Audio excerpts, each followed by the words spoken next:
Ladies and gentlemen, boys and girls, children of all ages, except for the last one, I welcome you to the 10th ever episode of Two Dudes in a Room. I'm your host, Oscar, the comedy genius. And I'm here with my co-host, Nathan. What, do I not have a title? Well, I'm waiting for you to say it. Well, now you fucked it up. I mean, now you fucked up the flow. I'm sorry, ladies and gentlemen. On this 10th episode, we're trying to move forward. We're doing new things. We're bringing you guys fresh shiz, and that's the kind of energy that we're going to be bringing all podcasts. Yep. No, 100%, man. We're in all seriousness, we are trying to improve our flow here and make a more enjoyable experience. And with that being said, I think we should go right into our question of the day. Absolutely. What do you got for us? Well, this was submitted by Anonymous. Thank you, Anonymous. Yeah, thanks. Lots of suggestions from you. But the question is, what is something you wish had worked out better, like a relationship, job opportunity, etc.? Which is a good question. That's an excellent question. It was the first question that I saw when we were looking at the questions, and I was like, that's a good question. We should do that. Yeah, it is. It was also the most recent question, so that's probably why you saw it first. But when I think about that question, I think it just makes me, I can't help but be a little bit sad, because I have to think back and find those areas where I look really, at all your failures. Yeah, I mean, really. Your numerous failures. Okay, all right. Hey, I mean, there's no need for that there, okay. Oscar. I'm just saying that we all have numerous failures. Yeah, you certainly do. Lord knows. Lord knows. But no, I would have to say, man, I think I have two. Okay. So honestly, the one that came to my mind immediately was losing my job. Because when you grow up, you always hear about the economy. Your parents will talk to you sometimes about the economy, or you'll see on the news when you start to get older, millions laid off this season because of blah, blah, blah. But right. It doesn't really hit you. Yeah. Until it does. And then it did. And then I actually lost a very nice job.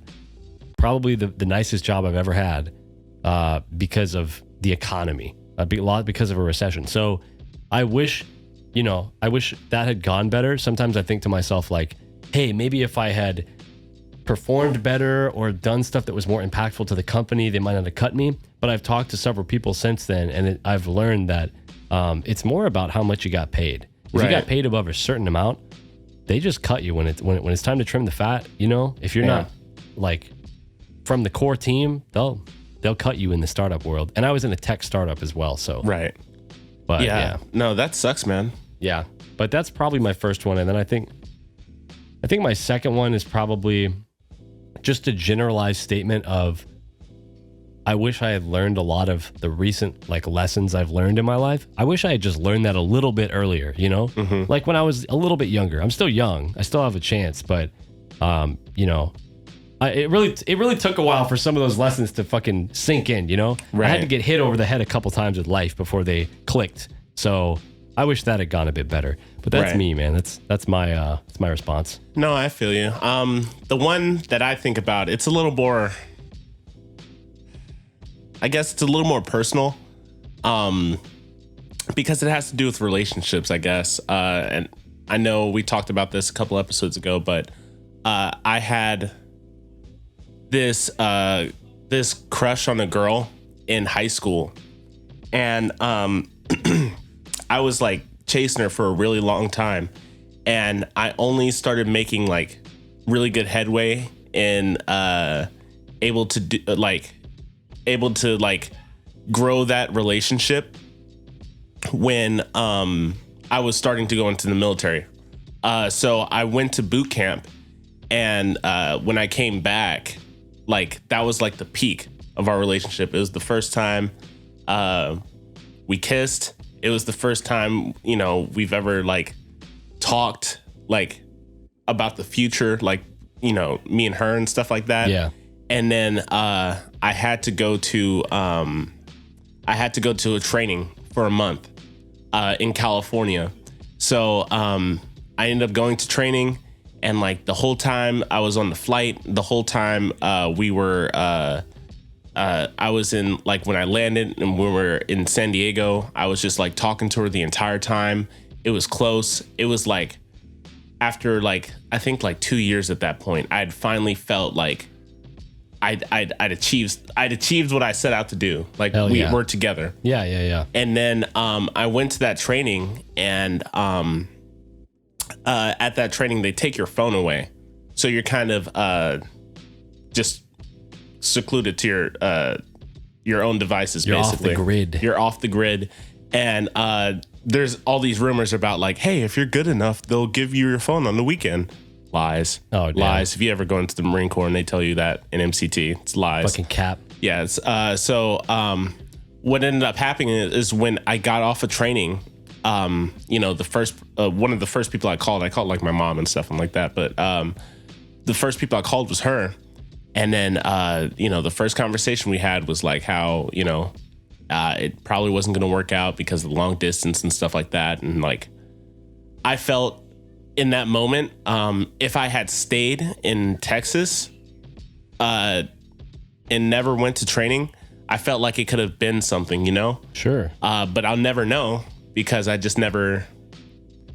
So you wish that had gone differently? Yeah. I mean, like, I just.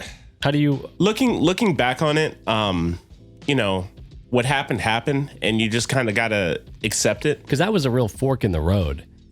I can't really think of a situation where you could have gotten both. That was pretty much a decision where you were forced to choose between the military or her. I mean, they made you take your phone away. It was already too late. Right. Because if I chose her and stayed, I would have gone to prison. So yeah. yeah. So I mean, my thing is that I just wish. I don't know. I think back on those times and I think like, if there was anything I could have done differently, if I could have, did something sooner before I went to the Marine Corps or something like that. But like after years of being able to think about it, like it's cool how it turned out. And you never know how things would have turned out the other way, Exactly. That relationship, I mean, best case scenario, it would turn into a great thing. I'm not trying to be a Debbie Downer here, but you never know. I mean, what if it only lasted for like a couple years? No, for sure. I know a couple of friends that, they actually regret they're the opposite. They actually regret the relationships they got into because it made them like turn down other opportunities. Mm-hmm. And to this day, that nags at them. They're like, man, like where would my life be if I had gone down that route? Yeah, see, and that's I can understand that because with that relationship, with that girl, I turned down other opportunities in the hopes that I could be with her, if that makes any sense. Yeah. So if I had to do it all over again, I probably wouldn't have done that because I know how it all ended. But it's just one of those things you have to learn in life. Like, take those opportunities when they come to you. Take opportunities when they come to you, but also like learn to be able to appreciate the things you experienced independent of the outcome. Like even if it didn't work out, you still had those moments with her. Oh yeah. And you still got the satisfaction of like knowing if you wanted to, you could have had a steady relationship with her. And like we're, me and her, we're still cool to this day. I don't hold anything against her or anything like that, or like I don't really think about it much anymore. But I always that's one of my like earliest like real regrets that I had, which I felt like, if only I got to stay like a week longer or a month longer. That way we could have built something before I left. Right. And that way it could have been a little stronger before, I had to leave, and we could have been a little bit more official. Now that you said that, you just reminded me of a moment I do regret from when I had a crush. Yeah. And I had a crush on this girl in high school, and it was going pretty well. Like I figured out how to make her laugh and stuff. That was one thing I was able to do as a kid.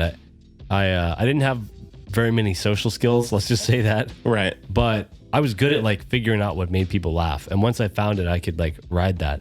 Right. And I loved making her laugh because she was my crush, you know? And so she started to like me, and like we would hang out together and stuff. And she was also in band. Mm-hmm. And so one time we were on a trip in like one of those band charter buses, you know? And she finally like, we were sitting next to each other, and she finally like put her legs up on mine. And I was like, shit, dude, like, this is real, you know? Yeah. And she had this friend, and they were close friends. Like, it was a dude, but they weren't like right. dating romantically or anything. involved. Yeah. They had been like friends for a while. Right. I think the dude even had a girlfriend at that point. I can't remember, but we like stopped at some like Buc-ee's or like a gas station or something. And when I got back on, she had moved to the front seat, and she was sitting with that dude. And I saw that, and I got so jealous because I had never had a crush before, you know? Right. I was like, what the hell's going on? And I was so upset. And she saw me, and she was like, hey, come over, because there's room for 3 people in the seat. Right. So she was like, hey, come over. Like, she wanted to hang out with me. But because I was so like upset and jealous, I was like, no, I was bitter, you know? Right. And so I turned it down, and then we like stopped really hanging out after that, you know? And that's because the school year ended and we didn't have classes with each other. It wasn't because of that moment, but you know, I always regretted that later. I was like, man, I really dropped the ball there. And the lesson for me there obviously was like, dude, who gives a fuck? Like, don't be so fucking, you know, jealous and shit. Like, so that was a big one for me. Yeah, I think that was like my first crush, you know? Yeah, I think it's hard in situations like that because you never really, you have to learn that way, especially in love, because there's no other real way to learn, if that makes any sense. Yeah, you but just to have to go experience through it. Yeah. Because that's how I felt with the relationship I was just talking about. Is that like that never. I never felt like that for someone before. And so I was going through it like I was kind of like you, to where I had, you know, I had friends, but I didn't have like close friends. I didn't really have, I had close friends, but I didn't have people that I talked to on a regular basis that were like boys, you know? I didn't have that until I went into the military, you know? Yeah. So, I didn't have anybody to talk to, like ask advice. You know, I mean, I didn't even go to my dad or anything with any of this. That's definitely who Micah was for me.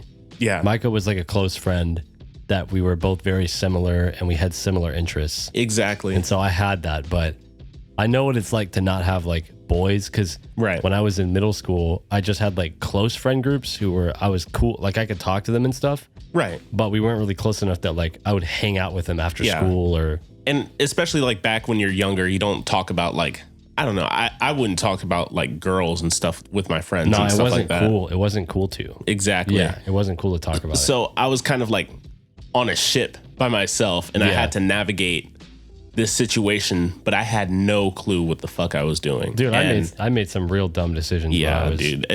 It's not. Yeah, I feel you. It's not great. And like, but I'm glad I had that opportunity to learn, and so now I know how to change for next time. Yeah. My biggest problem with early relationships, like I'm talking first couple ones, is that I just cared too damn much. That was me. I just cared way too much. And my dad finally like made it click for me. He was like, dude, like, here's why you care too much. He's like, you're supposed to have a bunch of sources of happiness. Right. You're supposed to have like, you know, maybe career, friends, family, hobbies you enjoy, you know, experiences, whatever. Like those should be yourself. Those should be like your sources of happiness. And those make the whole thing. Like they make the whole cake. Right. Relationships at this stage in your life, they should be a cherry on top. Right. But the way I was acting, it was like without the relationship, without her, it's nothing. My life was incomplete. Like you know, and once he explained it to me like that, I started to get it. Like I was just caring too damn much. You know, I need to like just be okay with me and be happy with me. And if she wants to be along for the ride, I'm not going to say no. Yeah. But I had to learn that lesson because I went through many a drama experience with that. That was a rough relationship, you know? Mm-hmm. Like we had our arguments, and like I remember having things that just got me, man, because even the small things that she would there'd be small things she would do that would freak me out because I just cared too much. Yeah. And once I learned to like, oh, this isn't the only relationship I'm ever going to have in my entire life. Exactly. I was like, okay, let me just chill and relax. Yeah, I mean, for me, it was that I never had somebody who was outside of my family that like showed interest and cared about me before. Yeah. So I got really, really attached. It was, there's a word for it, infatuation. It was a really strong infatuation on my part. And I don't think she never really felt the same way. And I just had to make that work. Not having that work was not an option for me when I was in that situation. And it was really like, if I look back on it, it was really not healthy. And I had friends who I worked with like tell me like, hey man, like this is not normal and stuff like that, but I just wouldn't listen, you know? Oh dude, my parents told me all the time, like, dude, you're caring about her way too much. Like you're letting her affect you way too much, but you don't listen. You're like, no, they don't understand. Like this is my thing. That feeling, like, I mean, it'll drive you to do like crazy things, dude. Like it was nuts. It was nuts for a while there, but and then like when I don't know, when I got out of that situation, and started moving on, like it would be all I would think about, like, man, I just really wish that worked out. But then over time, it kind of fades. Yeah. And you kind of realize like, hey, it was good, and I'm glad that I had that, and I'm glad that I have this person in my life, but it doesn't need to be what I thought it needed to be. Right. I'm perfect. And like finding out that I'm perfectly okay with it being just like a friendship and just like cool. Yep. Or just like, this is how far we can go. And that's fine. Like it doesn't have to go forever. You know what I'm saying? Yep. So it's just a good situation to find yourself in, like to go through. And then once you go through it, you're better on the other side. I have had a couple of, I think like one or two crushes where I would describe it as actual infatuation. But outside of that, it's very rare. It had been very rare for me to experience like really intense feelings for another person. Yeah. And for the longest time, I actually thought I had a problem. I was like, damn, now that I think of it, like I haven't loved almost anyone I've been with, right. But I really do like them as people and like get to know them really well and like spend time with them. And I used to think something was wrong with me, but then I started to realize, like, first off, a lot of my relationships were long distance, which was not the best decision for me. I've since learned that I'm a person that very much needs like the physical part of the relationship, right? Which I think is a lot of people, not everyone, right? But also I learned that just like I struggled to let myself experience intimate emotions. Like in order for you to develop feelings for someone, unless you're like starstruck, which happens. Yeah. You have to, it's almost like admiration in a way. Like you have to like really appreciate and almost admire them. And for you to do that, you have to like let them in, I guess, if that makes sense. You know what I'm trying to say? Like, no, I understand. Yeah. And for some reason I had this like wall where I just like wouldn't open myself up. And so a lot of like the past couple of years for me has just been like, what the fuck is that? Like, how do I break that down and shit? You know what I mean? No, I was kind of the same way in like elementary school and like middle school. Like, and those aren't real relationships, but those, like, every time I got a girlfriend, like, and that thought of like, I'm not normal. I felt that because every time I got a girlfriend in those days, it would always be about the chase. It'd be like the idea of getting a girlfriend. And then as soon as I got one, it'd just be like, all right, I did it. Yes, I know what you're talking about. Yeah. You're like, oh, I'm safe now. Yeah. I'm like, checkbox checked. Yep. Yeah, I know what you're talking about. And I don't know what to do after this. And like, I don't, yeah. So what now? And then it would be like maybe a week or two of us being together, and then me like literally not putting anything into that relationship. It would just be like, okay, we're friends now. That hug or hold hands. Yeah. And then we'd break up, quote unquote, or whatever. And, and then it'd be on to like the next girl that I had, like attraction for. And so like for a long time, I just thought that like, I don't get those feelings until like I got to high school. And then when I was in high school, there were girls like that I started hanging out with and that I really started feeling different feelings for. Like in Japan, like I had a couple that were like, wow, you know? But so like to this day, I never really had a relationship to like I've been in relationships. I've never felt what it was like to be in like that honeymoon period of like, oh, this person's like amazing and like I can't get enough and stuff like that. With those people that I did get, I think the story that I told earlier was the only time I've ever gotten into somewhat of a relationship with somebody that I felt that way about, and then it ended super fast after that. So I've never really had that honeymoon period, if that makes any sense. Well, it's harder now because like I talked about on a previous episode, you know, unless you're going out there and meeting people, which you should do, and like, you know, doing activities and shit, or volunteering, I guess, apparently, or whatever. Right. You got dating apps, bud. Exactly. So it's just like, I just felt like, I don't know, I kind of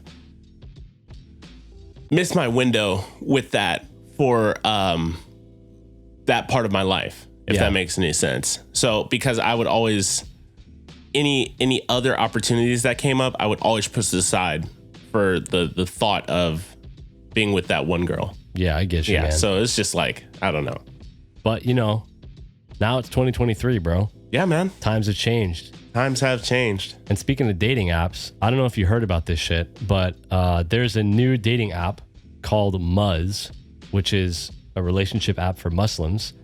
And apparently their branding or like appearance is too close to the Match Group. Now, do you know what the Match Group is? I have no clue what the Match Group is. All right. Well, apparently the dating app scene has grown. Is it like Match.com? Yeah, it is. Okay. So, but they're a conglomerate now.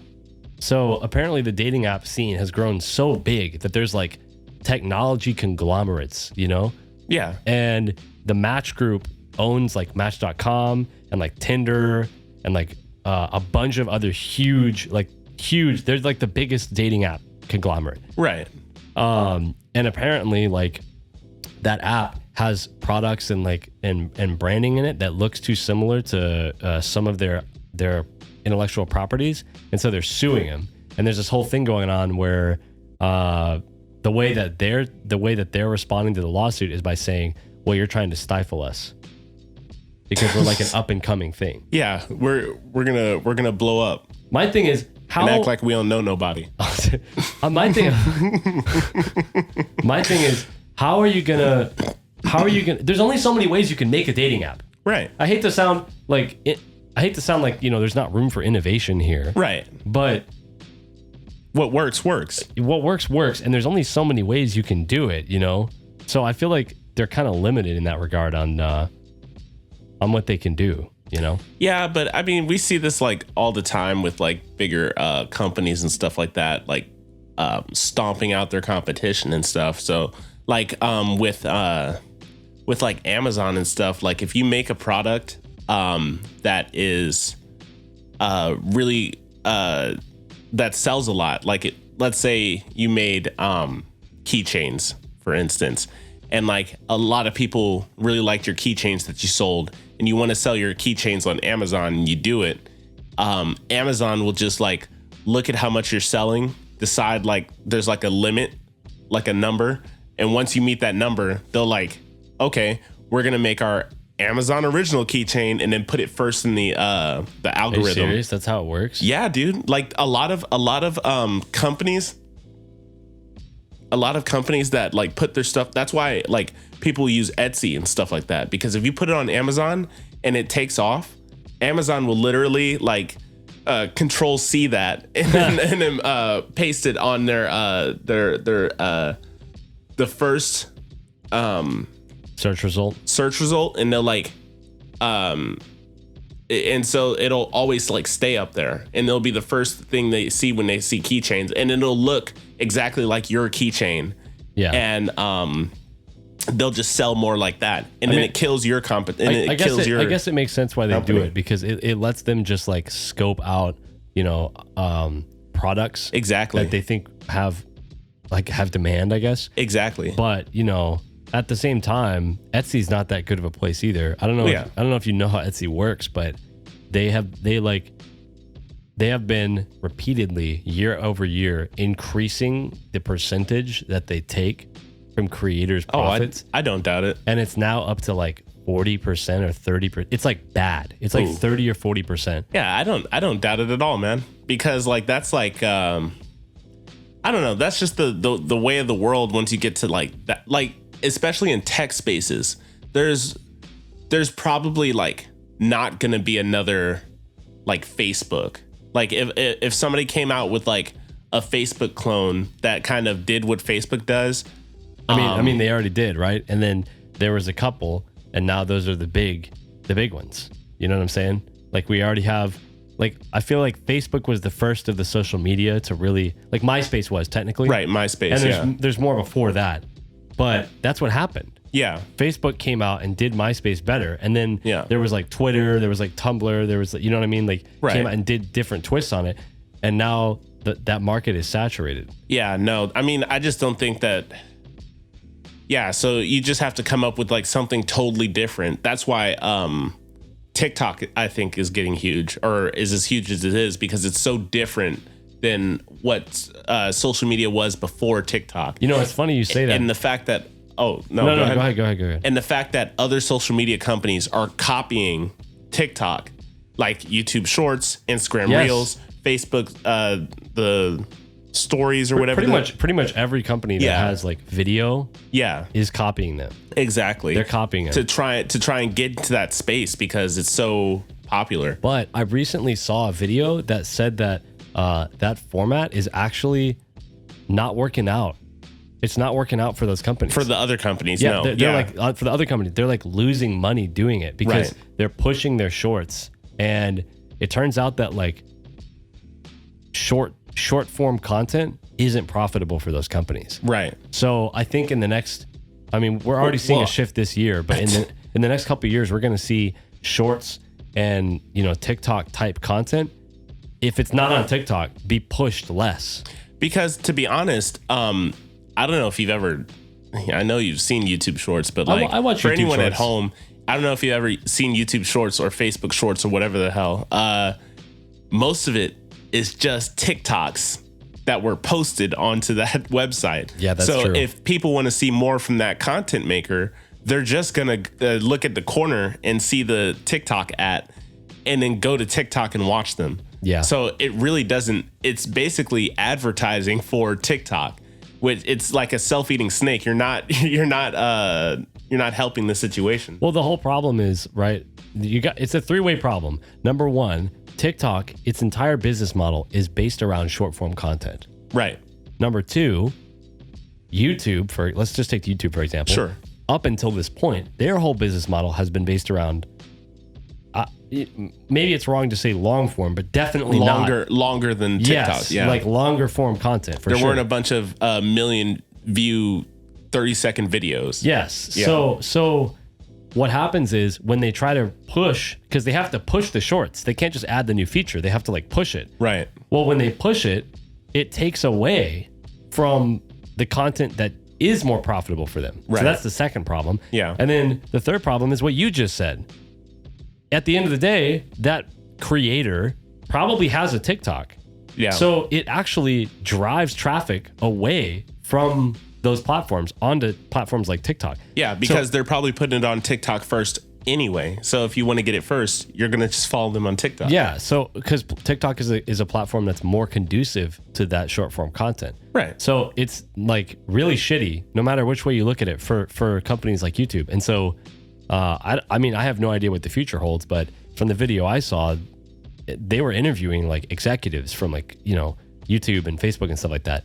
And they all pretty unilaterally were like, yeah, we're going to have to kind of chill out on the short stuff because it's not profitable. Like we're losing. They have to innovate. I think, God forbid. They have to innovate and do something different to try and imagine having to offer something competitive. Yeah. In a free market. Yeah. To retain your customers. Yeah. I really feel, you know, you brought up a good point there. I really do feel like, because the whole point of a free market is to like, it's good for the consumer because businesses have to compete. Supposedly. So, yes. In principle, I mean. Yeah. In principle, it's good for the consumer because companies have to compete constantly to offer a good product and give the consumer a reason.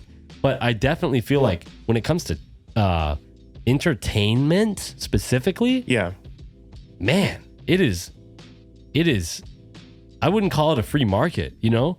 Right. I mean, maybe with shows, I guess, but no, you know what I mean? Like, because look at you can talk more about streaming services than I can. Look at streaming services. If you look at how streaming services are, it's only gotten, I would say, worse. Why do you say that? Because we talked about this in class. I took a class on this, an intro to radio, television, and film. Oh shit! The man actually took a formal education course on the conversation topic. Yes, but I'm trying to remember right now. But basically, there's this concept to where they are the thing that we're seeing where Paramount is making its own streaming service and taking all the content away from Netflix and like Hulu and stuff like that. And then you have to pay for that. And then HBO made its own streaming service. So it takes all that content away from other streaming services. And they're basically playing keep away with their IPs to be able to charge customers for that. And it sucks for the consumer because then what happens is, okay, the benefit of having a streaming service is that you don't need cable because cable's expensive. It sucks. You have to put a box in your house or whatever. But now you have to pay for 35 different fucking streaming platforms. Exactly. You have to pay for one, or you have to do what most consumers do and look up which ones have most of the shows they want and just take the L on the other shows. Exactly. And or you borrow your friends' passwords and stuff like that. Right. Which isn't profitable to the company. Which is not profitable for the company, and that's what and they don't want you to do that. I feel like streaming services are unique in that way because like it's different from like a commodity. Like if 10 different companies were selling apples, that's different. You know, you could just find who has the best apple at the best price. Right. And then you're good to go. But it's hard to do that for TV shows. You can't, I mean, it is hard because if you like a show, right, you know, there's hardly anything like that show. There's similar shows, but like you can't really scratch that itch unless you buy, like you said, Paramount Plus or whatever the fuck. Which is why you turn to piracy, sail the high seas, and start, looking up those websites that'll give your computers a virus. Speaking of piracy, I am now, I think you said 963 episodes into One Piece. Oh yeah, man. Let's talk about that. How do you? Okay. Spoilers for up until the 960s of Wano. So if you haven't gotten to that point, skip forward a little bit. I'll tell you what. I will put text on the video right now. If you're listening on Spotify, I think you're shit out of luck. Well, actually, they have video on Spotify. So if you're watching the video on Spotify, they do have video on Spotify. Yeah, I didn't know that. So if you're watching the video on Spotify, then you'll see the text. If not, just skip forward a couple seconds or a couple minutes. Yeah, we can be quick, right? But, that's what she said. Oh my god, dude! But man, I think it's been good. It really, I have to say, One Piece is a show that this is a good thing and a bad thing. Okay, One Piece is a show that it takes a while to like grow into itself. Like it's always the same. It's always the same spirit it's always been, but it really does take a while to really grow into its own. When it does, it's great. It's awesome. It's a cool show, and it has its bad parts, but you know, what show doesn't? Like, what do you mean by grow into its own? Like the quality of the arcs, not just from an animation perspective, but from a storytelling perspective, from a coolness factor perspective, like all become better later in the series. You think that? I do think that, and that's actually when you and I made that tier list. That was actually how that tier list shook out. I don't know if you remember, but the vast majority of the shows that we placed at a lower tier were earlier. They were earlier in the series. Fair. I think after Marineford-ish, things do really start to pick up. So that's besides Fishman Island, Jesus Christ. I mean, yeah. But and you can say what you want about Amazon Lily too. Yeah. It's not. Well, Amazon Lily was before Marineford, so. Was it? Yeah. Okay. He got to that island, Well, I think that was directly before Impel Down. I think Amazon Lily is where things start to change, though. I think like Amazon Lily, Impel Down, like that. You know what I'm saying? Yeah. That's where it goes from. But yeah, I don't know. The show, it's a bad thing because you know it takes a while, but it's a good thing. It's a good thing because when you're there, you're there. Like after, dude, I'm in Wano right now, and like, I mean, the show's good. It's good. Like the writing's good. I feel like Oda got better as a writer the more he went on, which is something you see in other mangaka. Like you see that pattern, and not a lot of people have had as much practice as he has. You know what I'm saying? Right. I mean, he's been doing this shit for 25 years. Right. So that's what I think. See, the way I see One Piece, it depends on what you watch the show for. Because I really put a lot of,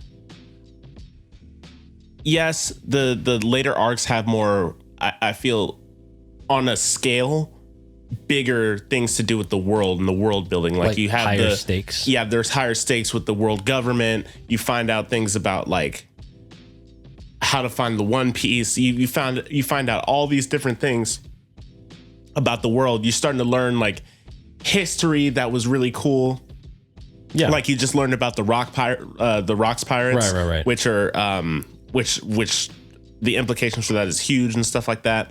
But what it takes away from, which is why I'm kind of either or on which side of the time skip I like more. But I do notice when I rewatch with friends, I really do appreciate how close the characters were pre-time skip. Yeah. Like just when they were hanging out, Goofy, the comedy and stuff like that, it was simpler.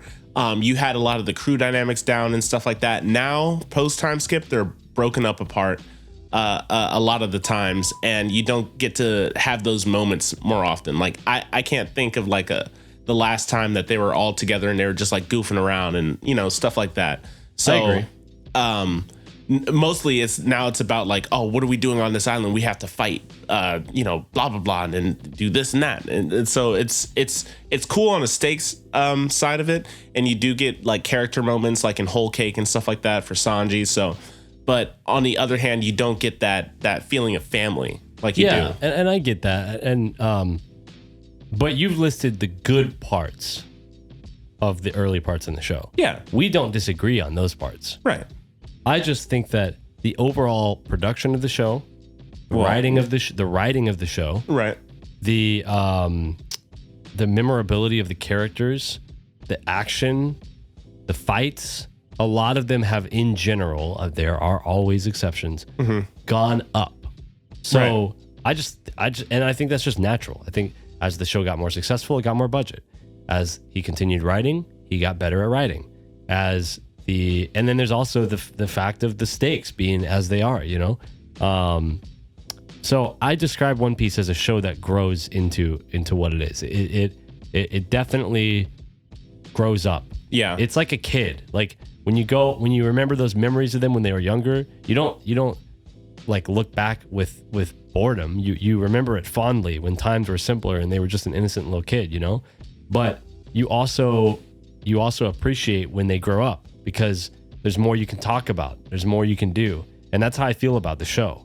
Right. So the good news for anyone watching or thinking about watching is that means the show is an investment. I mean, yes. Obviously it is because it's 1,000 episodes. Right. But if you stick with it and you watch, you'll get payoff. Like it'll improve. I think it's an investment that pays off the more you watch it. And especially like now with the final saga beginning. Now's the time. Like if there is ever a time to start watching One Piece, it's now, because like you don't want to miss the ending. Like, yeah, this is something that like we're probably never going to see another anime or manga like this for a long time, because I think to be honest, we may not be alive when the next one finishes. Well, yeah, that, but I think if you look at how a lot of manga, like the really popular manga are today, they're not long form like Naruto and Bleach and One Piece are. They're short. Demon Slayer's already ended. Jujutsu Kaisen's about to end. There's what's another like really big one? What about Chainsaw Man? Chainsaw Man. Well, Chainsaw Man, the first part ended, but the second part's still going on. But they're not lasting as long as they are. Yeah. So having a show that is as big as One Piece is not going to happen. One Piece has been around since forever. I mean, it's one of the originals. So it's older than I am. Yeah. So no, I agree, and that's why I want to see it finish. But hey, I'm here for the ride, and I'm liking it so far. So yeah. But yeah, man. But speaking of that, if you were skipping, you can come back here. Yeah. And welcome back, everyone. Yeah, welcome back. You should watch One Piece. But that aside, I want to know what you are looking forward to this season for anime. Now that we're on this topic. Oh yeah, I mean, I've been watching Heavenly Delusion, which is a really good anime. I don't think I've told you about it. No, I haven't heard that one.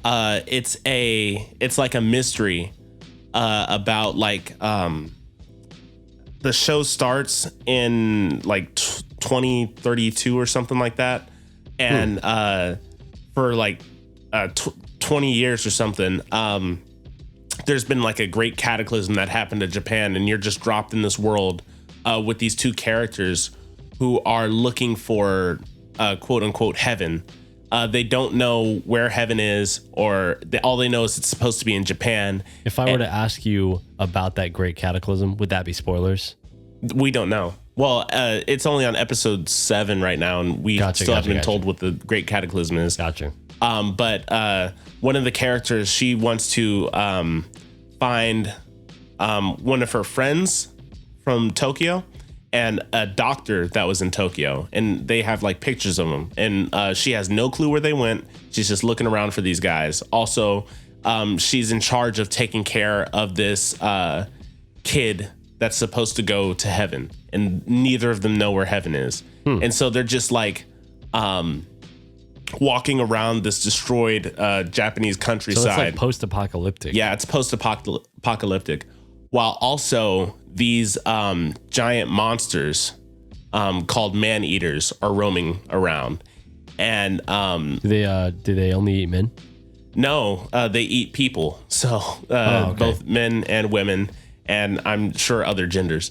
But they walk around the Japanese countryside, and they're fighting these monsters while also trying to find heaven. And then the B plot is almost kind of the more interesting plot for me, like, because I'm kind of all in on this part. There's like a group of you cut away to this facility where it's like clean. It has like electricity, where on the outside world they don't have power really, except from generators.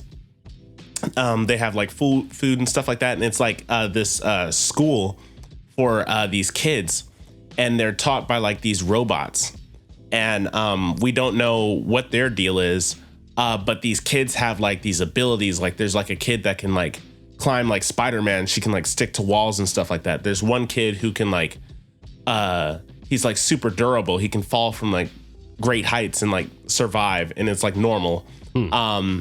There's like another kid with super strength and stuff like that. So, and you're just like learning about these kids and like why they are the way they are.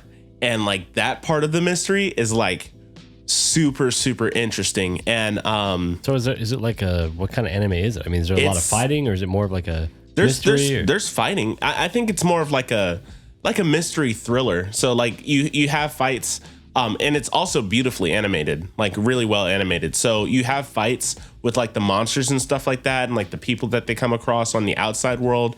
And you're also like the mystery part of it comes from the facility, like what's going on with the facility. And you have the questions of like, what was the Great Cataclysm?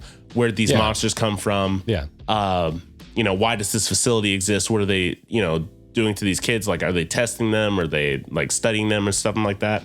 But I really recommend that one. That's pretty cool. That's one thing about anime that has been cool over the years is I feel like there's a lot of other genre that, especially like games, it's hard not to feel like they don't make them like they used to. Right. I hate to sound like that cliche phrase. Right. But it really feels that way with a lot of things.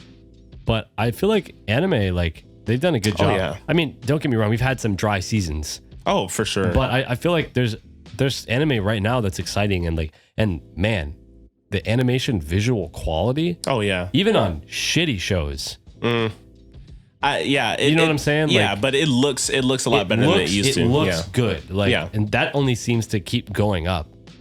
Did you know that like 80% of all anime that was ever created was like created after the year 2000? 80% of all anime? Yeah.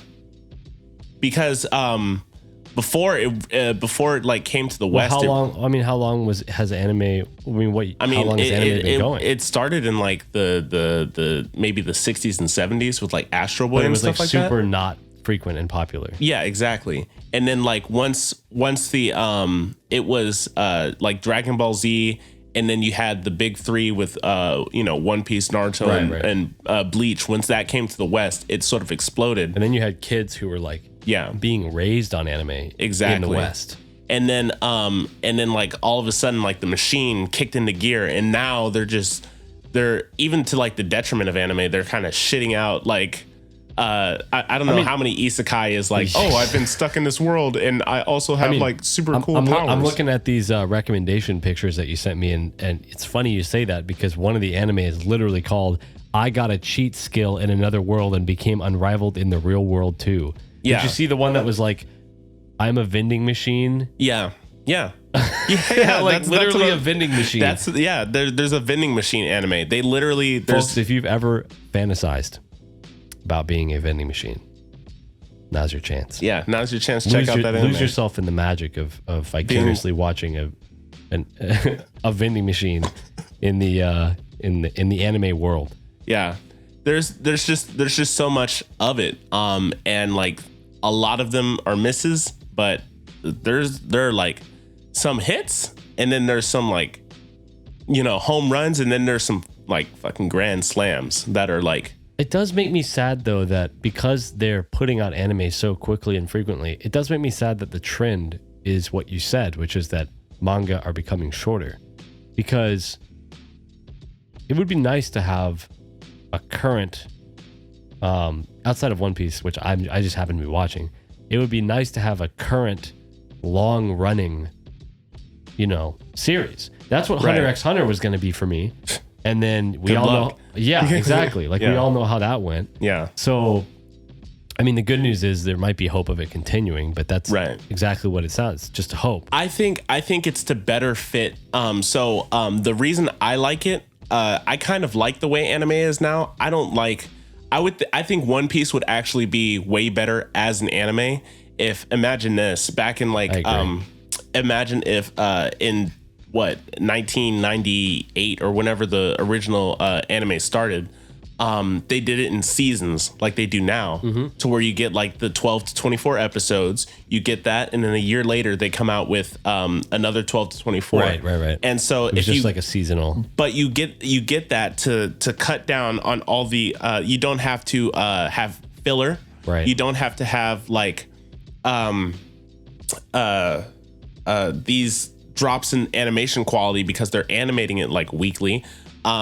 So you can have like the really good looking animation, and if it just comes out every year and everybody waits until it comes out, it all drops, and then you give the animators time to work on other things instead of just doing One Piece or just doing Naruto for 365. I mean, I think that's a good point. And actually, I think like 80 to 90% of my problems with the show probably come from that. Yeah. They probably come from the fact that they just had to stretch it out and like exactly try to stay on pace, stay on this weird like pace with the manga. Yeah. But now that we're getting close to the last 10 minutes here, you actually just reminded me of a question I was going to ask you. Sure. And since we normally talk about the gambit for this last 10 minutes, yeah, I wanted to start and talk about my side, which has been watching pro wrestling.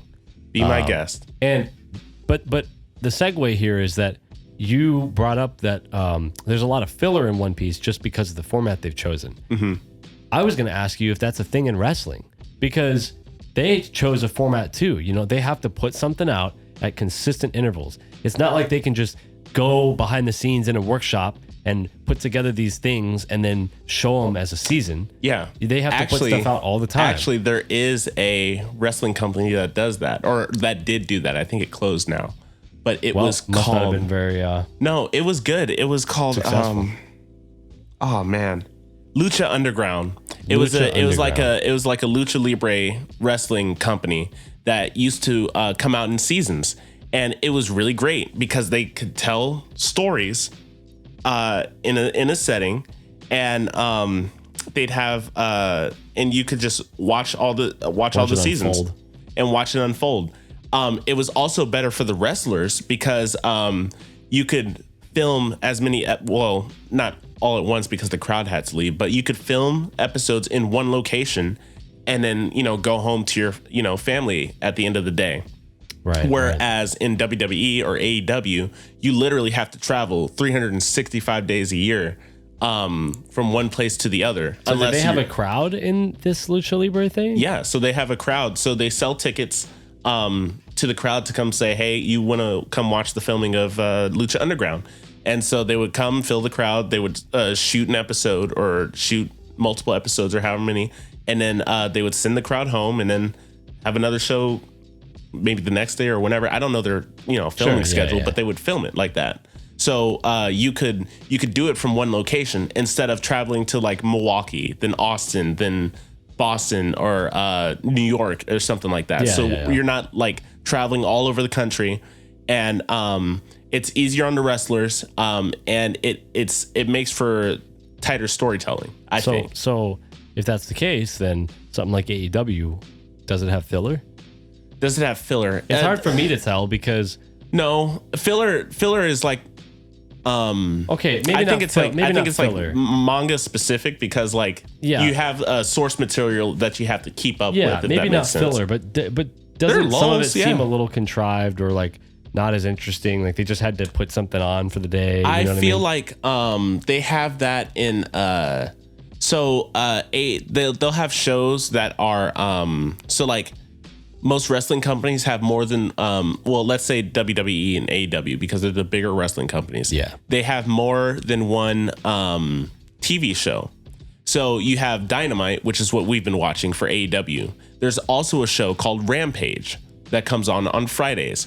Rampage is different from Dynamite because Dynamite is live and it's 2 hours, and most of the storylines that happen on AEW happen on Dynamite. Rampage is pre-taped, and I think Rampage is only an hour. It comes on on Fridays at 10 o'clock. So it's in a really bad spot, production wise. Sure. So what they do is they put on, unless something big's happening that week or they want to try and promote it for whatever reason, They put on these matches that they advance storylines, but they're like the B stories, like the not even the B stories. They're like the C stories that like are in the background that like nobody really cares about, really. Sure. It's actually funny you say that because they're about to come out with another A show, AEW Collision. There was news saying that like that Tony Khan just finished his deal with Warner Media and got AEW a second live show that's supposed to be happening on Saturdays called Collision, and it's supposed to be a 2-hour block of live TV. So it's going to be another show that has storylines, because the problem with AEW is that it has such a big and talented roster, but only 2 hours of TV to show everyone on. So they don't have enough time to showcase everyone. Yeah. So there are wrestlers who are there but don't get showcased, and people get mad about that. But yeah, for the most part, all of the filler, quote unquote, would happen on Rampage. Or there's even a YouTube show called AEW Dark, which is where the developmental talent goes. Like the people who don't really know how to wrestle, who need time to practice to get up to snuff. That's where they wrestle. It's a free show on YouTube, which I don't know many people that watch Dark, but it's usually like not great matches. I don't want to say not great matches, but it's not the marquee people. It's obviously not. I mean, the point of it is for them to practice, right? Exactly. Well, I mean, those people probably... I'm just not trying to shit on their craft. No. Yeah. I mean, of course not. But I mean, those people need practice, and I'm sure they are happy they have it. And you need practice too, man, with Elden Ring. You've been getting your ass kicked.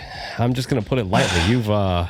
Listen, man. You've been struggling against... All right, so if we're going to talk about Elden Ring, we have to talk about how bullshit this game is, dude. Because, like, first of all, with this last thing in Elden Ring, I got to the end of this school, right? For the people at home, I got to this school for wizards, and I fought my way through, and I got to, like, the final boss, right? The headmaster of the school.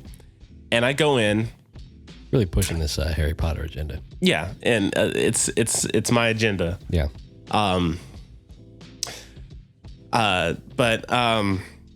So we go in, and I have to fight Dumbledore, and oh my god. And what happens is that like there's like a room full of like it's a room full of like Harrys, Hermiones, and like Malfoys and stuff like that laying on this. Where's the line on this? Where's the line on this? All right. There's like all these kids, trying to like hit me with fire, or they're like singing. I have to hit them.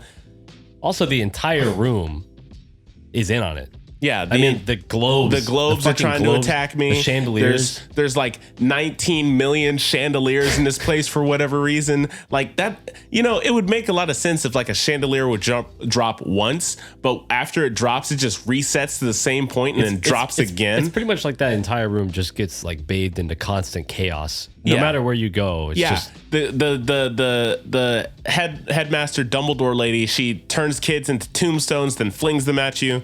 And which I question the efficacy of that, but I don't know why you're questioning the efficacy on it. I have it on good recording that it was quite effective against you. Did I say efficacy? I meant ethics. Ethics of well, that. You'll learn more about that when you beat her. Anyway, but I know you don't care about the lore. I really don't. But these kids are just, I don't know. They're just being flung at me. I don't really care. But you got her to phase 2. I got her to phase 2. After the first time, you lied to... No chandeliers, by the way. No kids, by the way. No globes.